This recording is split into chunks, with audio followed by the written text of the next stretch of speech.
എല്ലാവരും ബലികർമ്മം ചെയ്യുമ്പോൾ ആരോഗ്യമില്ലാത്തവർക്കും വേണ്ട കർമ്മങ്ങൾ ഞങ്ങൾ ഒരിക്കൽ പോലും കാണാത്ത അച്ഛനും അമ്മയായാലും പെങ്ങളായാലും അനിയനായാലും മനുഷ്യരല്ലേ, കണ്ടോ കണ്ടില്ല എന്നല്ല പ്രശ്നം, മനുഷ്യരല്ലേ. അപ്പോൾ ആരുമില്ലെങ്കിലും ആരെങ്കിലും ഒരാൾ വേണ്ടേ. ആരുമില്ലാത്തവർക്കൊരു കർമ്മം ചെയ്യാൻ മക്കളെ മാതിരി ഒരു കർമ്മങ്ങൾ ഞങ്ങളും ഞങ്ങളെ മനസ്സിനും ഒരു തൃപ്തിയാണ്. ആരോഗ്യമില്ലാത്ത കർമ്മങ്ങൾ ചെയ്യാന്ന് പറഞ്ഞാൽ ബലികർമ്മങ്ങളൊക്കെ ചെയ്യുന്നത് അവർക്ക് ആരെങ്കിലും വേണ്ടേ. എല്ലാവരും വേണ്ടാന്ന് പറഞ്ഞ് ഒഴിവാക്കുന്നവർക്ക് വേണ്ടിയിട്ടും മക്കൾക്ക് സമയമില്ലാത്തവർക്ക് വേണ്ടിയിട്ടും അങ്ങനെയാണ് ഈ കർമ്മങ്ങൾ ഞങ്ങൾ ചെയ്തു തരുന്നത്. കേരളത്തിൽ ആരും തന്നെ ഈ കർമ്മങ്ങൾ ചെയ്യുന്നില്ല. ഞാനും എൻ്റെ അനിയനും ചെയ്യുന്നുണ്ട്. അച്ഛനുള്ള സമയത്തെ ഇത് ചെയ്തു വരുന്നതാണ് ഈ കർമ്മങ്ങൾ. വരക്കിൽ ബാവിൻ്റെ മുന്നോടിയായിട്ടാണ് ഞങ്ങൾ ചെയ്യുന്നത്. അസ്ഥികൾ എഴുതി തരുന്നു വേണ്ടാന്ന് പറഞ്ഞിട്ട് അവർക്ക് സൗകര്യം ഉണ്ടാവില്ല. പിന്നെ മന്ദിരങ്ങളിൽ മക്കളെ ഏറ്റുവാങ്ങിയ ബോഡികൾ അതുപോലെ തന്നെ അവരും പറയും ഏറ്റുവാങ്ങി ഇവിടെ ദഹിപ്പിച്ച് കഴിഞ്ഞാൽ അസ്ഥി വേണ്ടാന്ന് പറയും. അത് ഞങ്ങൾ സൂക്ഷിച്ച് വേറെ ഒരു ഓഫീസ് തന്നെ ഉണ്ട്, അവിടെ തന്നെ മാറ്റി വെക്കും. അത് ഞങ്ങൾ ഈ ആണ്ടുബലിക്ക് ഞങ്ങൾ കർമ്മം ചെയ്ത് ഒഴുക്കുന്നു. ഇത് ഇന്ന് വരെ കേരളത്തിൽ ആരും ചെയ്തിട്ടില്ല എന്നാണ് ഞങ്ങളുടെ വിശ്വാസം.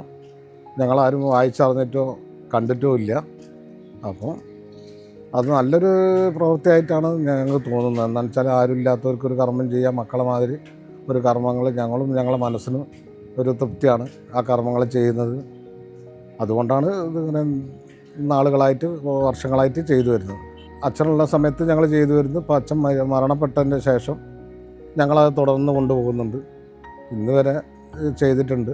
വരക്കിൽ ചെയ്യുന്ന മാതിരി തന്നെ ബലിതർപ്പണത്തിന് ഞങ്ങൾക്കറിയുന്ന ഈ ശ്മശാന കർമ്മത്തോടുള്ള അത് മനസ്സിൽ ചൊല്ലി കൊണ്ടാണ് ഞങ്ങൾ ചെയ്യുന്നത്. മരണപ്പെട്ടവരെ അസ്ഥി കുളിപ്പിക്കുന്നത് എണ്ണ, പാല്, താളി, പനിനീര് അതേമാതിരി തന്നെയാണ് അവരും ചെയ്യുന്നത്.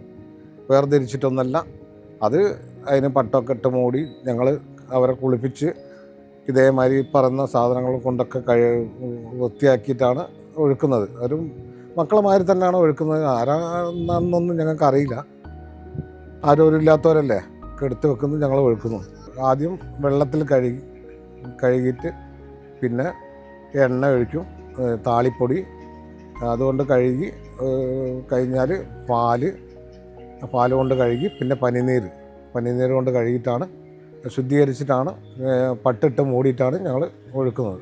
ഞങ്ങൾ ഒരിക്കൽ പോലും കാണാത്ത അച്ഛനും അമ്മയായാലും പെങ്ങളായാലും അനിയനായാലും ആരായാലും തന്നെ ഞങ്ങൾ കാണാത്തവരാണ്. മനുഷ്യരല്ലേ, കണ്ടോ കണ്ടില്ല എന്നല്ല പ്രശ്നം, മനുഷ്യരല്ലേ. അപ്പോൾ ആരുമില്ലെങ്കിലും ആരെങ്കിലും ഒരാൾ വേണ്ടേ അങ്ങനെയുള്ള കർമ്മങ്ങൾ ചെയ്യാം. അപ്പം ഞങ്ങൾക്കൊരു മനസ്സിനൊരു സംതൃപ്തിയാണ് അത് ചെയ്തു വരുന്നതിനും. വേറെ ലാഭവും ഇതൊന്നും കണ്ടിട്ട് ലാഭമോ നഷ്ടമോ ഒന്നുമില്ല. അത് എല്ലാം നല്ലതിന് വേണ്ടിയിട്ട് തന്നെ ചെയ്യുന്നത്.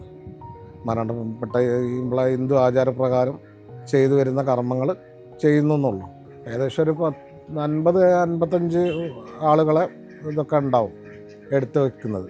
അവർക്ക് വേണ്ടാന്ന് പറഞ്ഞ അസ്ഥികളൊക്കെ വർഷത്തിലുണ്ടാവും.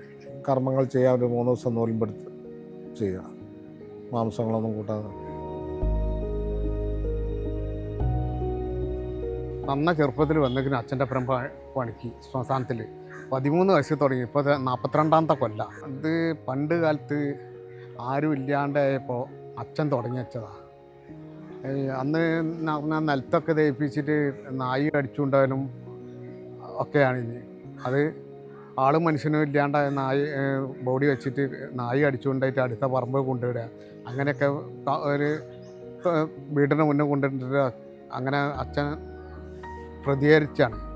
അന്നുള്ള ആളുകൾ നാടൻ റാക്കും ഒക്കെ കുടിച്ചിട്ട് അലമ്പ് കടി കളിച്ചിട്ട് അച്ഛൻ പറഞ്ഞാൽ അങ്ങനെ ബോഡി അവിടെ വെച്ചിട്ട് മുറ്റത്ത് കത്താണ്ട കൊണ്ടിട്ടിട്ട് അതിനുള്ള പ്രശ്നങ്ങളൊക്കെ ആയി അച്ഛൻ തുടങ്ങി. അന്ന് ചേരിയും കാര്യമൊക്കെ ഇറക്കി, ചേരിയും ചട്ടിയൊക്കെ ഇറക്കി. അങ്ങനെ 1959 അച്ഛൻ ആദ്യമായിട്ട് തുടങ്ങുന്നത്. അന്ന് റോഡും കാര്യവും എന്ന് പറഞ്ഞാൽ ഇവിടെ റോഡൊന്നുമില്ല, ഉരുളങ്കല്ല, ചെറിയ ഉരുളങ്കല്ല. ഇവിടുന്ന് ബോഡി എടുക്കാൻ പോയാൽ ബീച്ച് ആശുപത്രിയിലൊക്കെ ഒരു മോർച്ചറിൽ പോയി കഴിഞ്ഞാൽ മോർച്ചറിൻ്റെ അകത്ത് 4-5 ബോഡി ഉണ്ടാവും. അന്ന് ഫ്രീസറും കാര്യമൊന്നും ഇല്ലല്ലോ. എന്നിട്ട് ചിലപ്പോൾ നടുവിലത്തെ ബോഡി ആക്കി എടുക്കേണ്ടത്. എന്നിട്ട് അവിടുത്തെ ഒരു വാച്ച്മാൻ ഉണ്ട്, തെയ്യം എന്ന് പറഞ്ഞിട്ട്, തെയ്യനെ കൊണ്ട് പിടിപ്പിച്ച് തന്നിട്ട് ബോഡി പിടിച്ച് തന്നിട്ട് ഉന്ത് വണ്ടിയിൽ കയറ്റി കൊണ്ടുവരിക ചെയ്യുക. അതാ പൊട്ടി പണിയായി ഭയങ്കര പുയും വെച്ചിട്ട് ഇവിടെ കൊണ്ടുവന്നിട്ട് മറവ് ചെയ്യുക. നമ്മളെ തൊട്ടടുത്തുള്ള അനാഥ ബോഡിയൊക്കെ കുഴിച്ചിടുന്ന സ്ഥലമാണ്. അതിൻ്റെ അകത്ത് കുയ്യ് കുഴിച്ചിട്ട് അച്ഛനും പിടിച്ച് എന്നിട്ട് ഇറക്കി വെച്ചിട്ട് മണത്തിട്ട് തോല് വേറെ ഉണ്ടാവില്ല. കണ്ടമാനം പുയും കാര്യവും ഒക്കെ ആയിട്ടാണ് ഇവിടെ ഉണ്ട്. എന്നിട്ട് ഡ്രസ്സ് വരെ ചിലപ്പോൾ ഒഴിവാക്കേണ്ട സാഹചര്യം വരും. വീട്ടിലൊക്കെ പോകാൻ പറ്റുമോ? അത്രയും ബുദ്ധിമുട്ടിയിട്ടാണ് ലെവലിലായി വന്നത്.